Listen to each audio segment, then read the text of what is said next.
Welcome to educate software. आज मैं आपको बताऊंगा कि आप इनकम टैक्स कैलकुलेटर कैसे बना सकते हैं, यानी कि आप अपनी इनकम टैक्स की कैलकुलेशन एक्सेल में कैसे कर सकते हैं। स्टेप बाय स्टेप आपको बताऊंगा। आप इजीली अपनी टैक्स की कैलकुलेशन एक्सेल में कर सकते हैं। ओके, स्लैब कोई भी हो, आप चाहे तो स्लैब चेंज कर सकते हैं। एवरी ईयर स्लैब चेंज होते हैं, तो उस हिसाब से आप स्लैब चेंज भी कर सकते हैं और उस हिसाब से अपनी कैलकुलेशन भी कर सकते हैं। बिल्कुल इजी वे में आपको बताऊंगा। ओके, चलिए स्टार्ट करते हैं। ये एक छोटा सा इनकम टैक्स कैलकुलेटर है, आपको एग्जांपल के लिए बताया हुआ है। जैसे कि आपकी इनकम 6 लाख है, यहाँ पे 6 लाख जैसे ही डालेंगे तो आपकी कितना टैक्स बनता है कैलकुलेट होकर आपके पास अपने आप आ जाएगा। 6 लाख के ऊपर 22,500 plus education cess 4%, total tax आ गया 23,400 for the assessment year 21-22। Okay, जो स्लैब है असेसमेंट ईयर 21-22 के, यानी कि फाइनेंशियल ईयर 20-21 के इस प्रकार है। As per new slab 0 to 2.2 lakh के 0%, 2.5 लाख से अबव अप टू 5 लाख तक 5%, 5 lakh to 7.5 lakhs 10%, 7.5 lakh above to 10 lakh 15%, above 10 lakh to less than 12 lakh 50,000 20%, above 12 lakh 50,000 to less than 15 lakh 25%, और greater than 15 lakh is 30%। ये आपकी इनकम टैक्स स्लैब है। अब आप चाहें तो नेक्स्ट ईयर में इसके स्लैब चेंज हो गए तो आप अपने हिसाब से आप कैलकुलेट भी कर सकते हैं। ओके, तो अब ये कैलकुलेटर कैसे बनाते हैं, कैसे कैलकुलेट होती है इनकम, वो अब आपको मैं बताऊंगा बिल्कुल इजी स्टेप में, इजी वे में। ओके,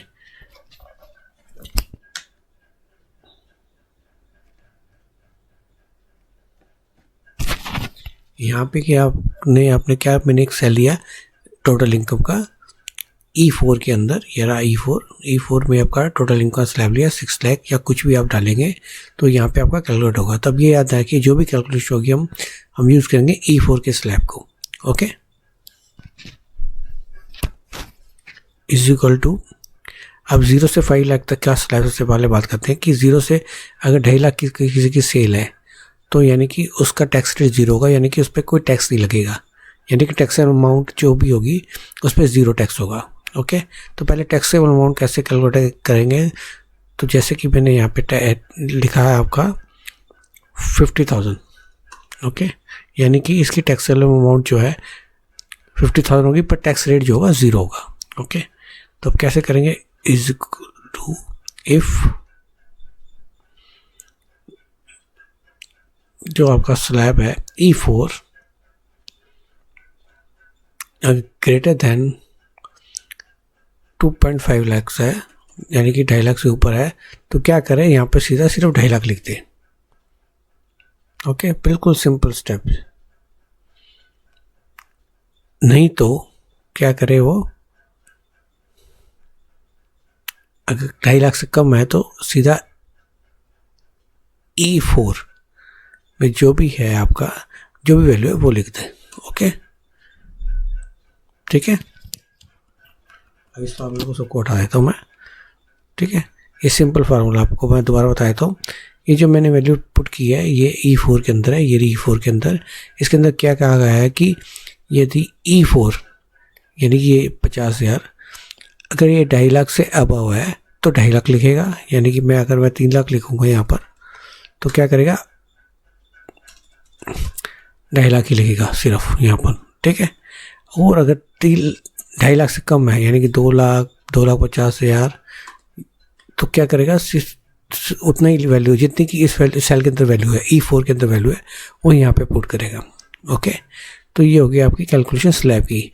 फिर इसका टैक्स जो कैलकुलेट करेगा वो कैसे करेगा, जो परसेंटेज है ये है आपकी C7 में, ये रही आपकी C7 में 0%, जो कि मैंने स्लैब बनाए हुए हैं, स्लैब डाले हुए हैं as per income tax rule के हिसाब से।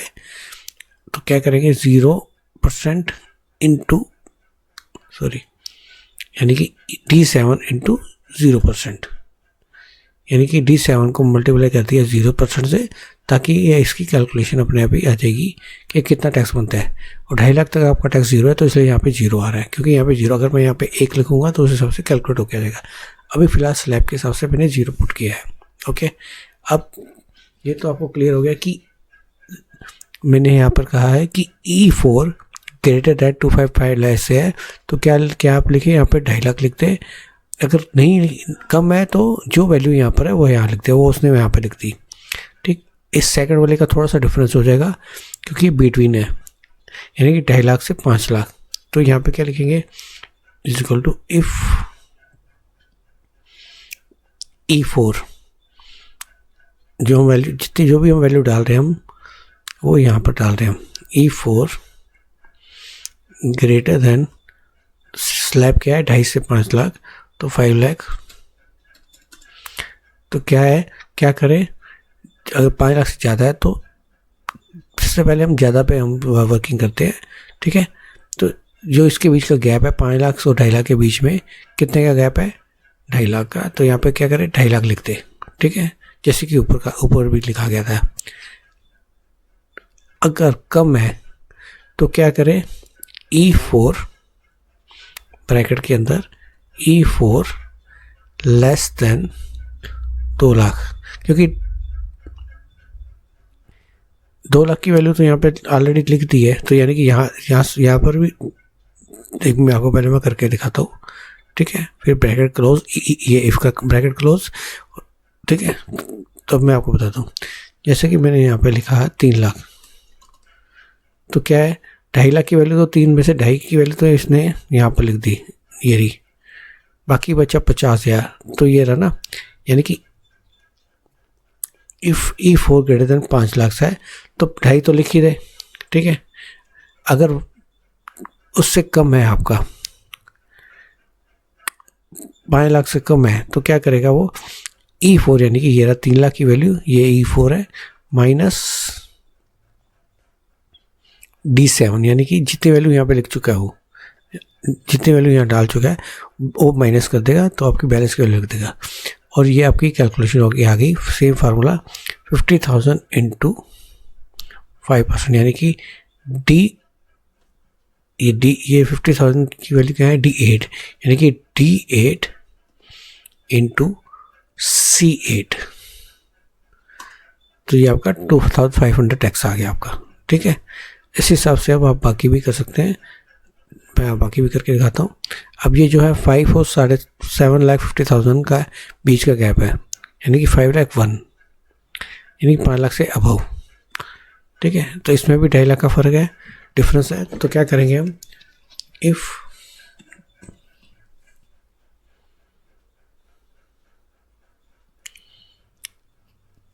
E4 ग्रेटर देन किसकी हो, 7.5 लाख, 7,50,000।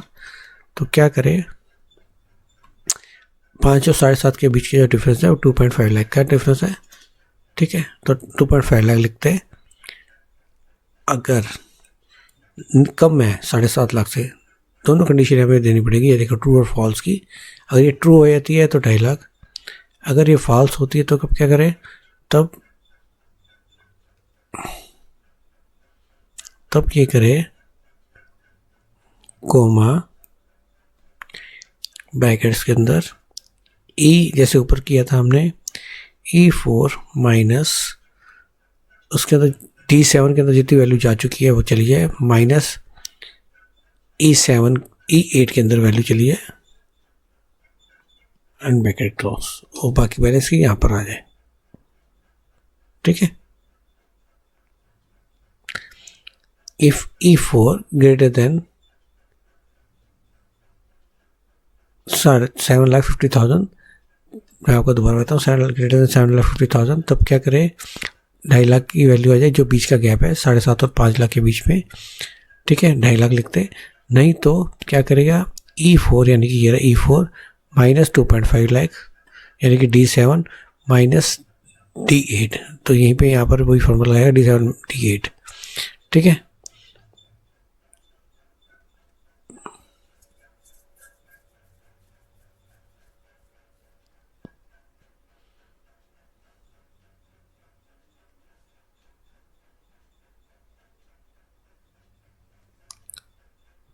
सॉरी E8 लिख दिया मैंने, D8। ओके, अब मैं यहाँ पे 4 तक लिखता हूँ जैसे,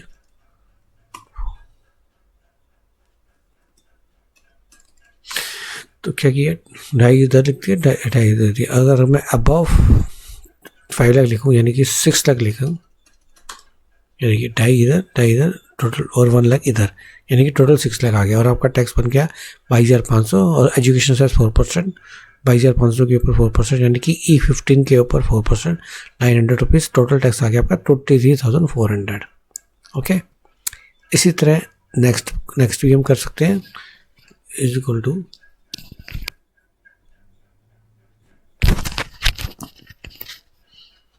if E4 greater than 10 lakh, तो क्या है इसके बीच का गैप, 10 और 7.5 के बीच में 2.5 लाख का गैप है, तो 2.5 लाख एज इट इज लिखते हैं। अगर ये 10 लाख से कम है तब क्या करें, सेम वही फार्मूला, पहले ब्रैकेट डालेंगे, E4, इस E4 की जो वैल्यू है, जितने भी हमारी इनकम है उसमें से पहले D7 कम कर दे, फिर माइनस D8 जो ऑलरेडी हम इसमें कैलकुलेट कर चुकी है, फिर माइनस D9, ठीक। तो बैलेंस जो बचेगी वो फिगर यहाँ पे लिख देगा। अब जैसे मैं इसमें लिखता हूँ 8 लाख, तो क्या करेगा, 2.5 लाख यहाँ लिख दिया, 2.5 यहाँ, 2.5, 5, 2.5 और 7.5 प्लस 50,000 8 लाख, नीचे आपका 8 लाख आ गया। ठीक है, टैक्स किसी तरह आपका 50, 45 और 80, 100। यहाँ पे हमने वही फार्मूला लगाया हुआ है, plus D10 into C10। Okay, percentage formula. अगर इसका परसेंटेज जैसे ही हमारा slab next year slab change होगा तो हम चेंज कर देंगे, उस हिसाब से ये भी चेंज हो जाएगा। ठीक, इसी तरह हम आगे करेंगे 10 lakh to 12,50,000 is equal to if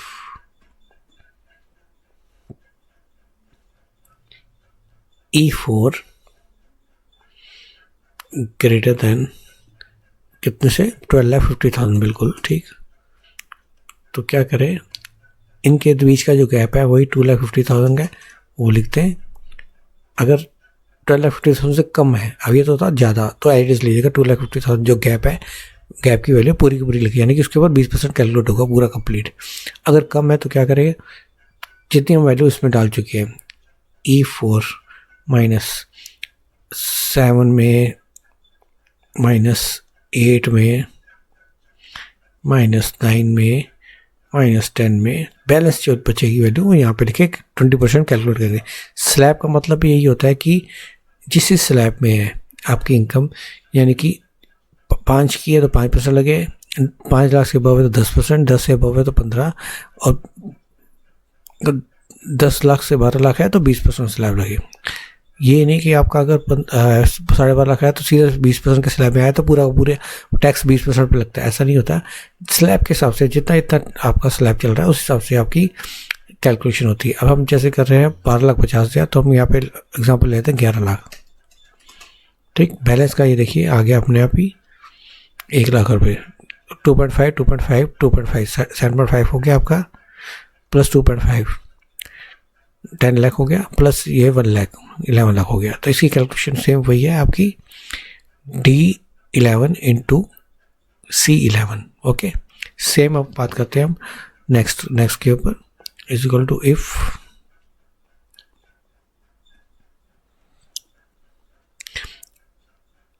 E4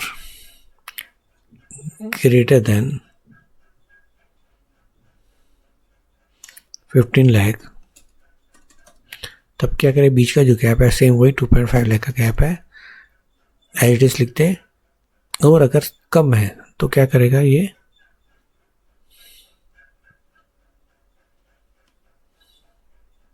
same E4 minus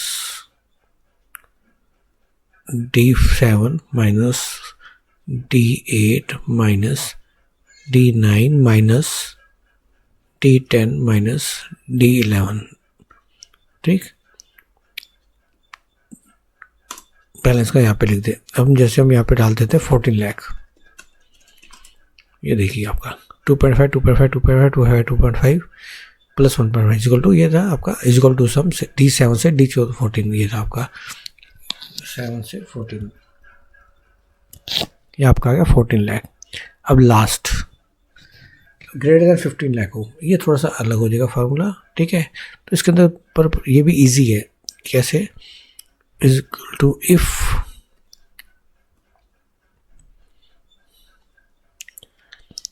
E4 क्या है, ग्रेटर देन, अगर 15 लाख तो क्या करें आपका, अगर 15 लाख से ज़्यादा है तो क्या करें, सीधा सीधा क्या करें आपका E4 माइनस कितने क्या टैक्स हम कैलकुलेट कर चुके हैं, D7 D8 D9 D10 D11 D12, balance इसमें डाल दे 30% कैलकुलेशन के लिए। एक हमने ब्रैकेट क्लोज नहीं किया था इसलिए एरर आ रही, तो हमने ये ब्रैकेट, इसका भी ब्रैकेट क्लोज कर देते हैं ताकि ये एरर भी रिजॉल्व हो जाएगी। ओके,